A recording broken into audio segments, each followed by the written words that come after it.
তেলিহাটি উচ্চ বিদ্যালয় এর শিক্ষকের নামে মিথ্যা মামলা প্রতিবাদে শিক্ষার্থীদের মানববন্ধন। কবির আকন্দ, শ্রীপুর, গাজীপুর। প্রতিনিধি ছবি চিত্র বিস্তারিত। ৩১ আগস্ট রবিবার সকাল ১০ ঘটিকার সময়ে গাজীপুর জেলার শ্রীপুর উপজেলার তেলিহাটি ইউনিয়নের তেলিহাটি উচ্চ বিদ্যালয়ের ৬ষ্ঠ থেকে ১০ম শ্রেণী পর্যন্ত মানবিক, বিজ্ঞান, ব্যবসায় শিক্ষা ও কারিগরি শাখার বিভিন্ন ট্রেডের প্রায় হাজার খানেক বর্তমান ও সাবেক শিক্ষার্থী ও অভিভাবক এবং স্থানীয় গণ্যমান্য ব্যক্তিবর্গের সমন্বয়ে এক মানববন্ধন অনুষ্ঠিত হয়। উক্ত মানববন্ধনে সংবাদ কভারেজের জন্য অংশ নিয়ে প্রায় অর্ধশতক খানেক প্রিন্ট, মাল্টিমিডিয়া ও অনলাইন পত্রিকার সাংবাদিকবৃন্দ।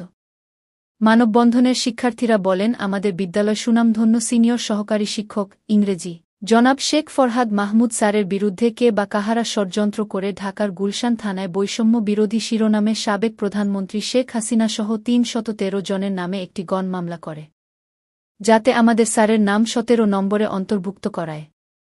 ঘটনার দিন, তারিখ ও সময় ২ জুলাই ২০২৪ রোজ শুক্রবার বিকেল ৫ থেকে ৬টা সুবান্ত টাওয়ারের পাকা রাস্তায় উল্লেখ ছিল, কিন্তু আমাদের স্যার নিজ বাড়িতেই ছিল।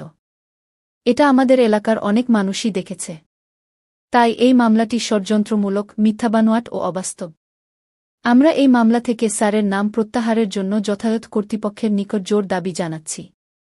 সাংবাদিকগণ ওই বিদ্যালয়ে গিয়ে মামলায় অভিযুক্ত শিক্ষকের সাক্ষাৎকার নিলে তিনি বলেন, আমি শিক্ষক মানুষ। শিক্ষকতা নিয়ে আমি সব সময় ব্যস্ত থাকি। আমি কোনো সময় কোনো রাজনীতির সাথে জড়িত ছিলাম না, এখনও নাই, ভবিষ্যতেও থাকব না।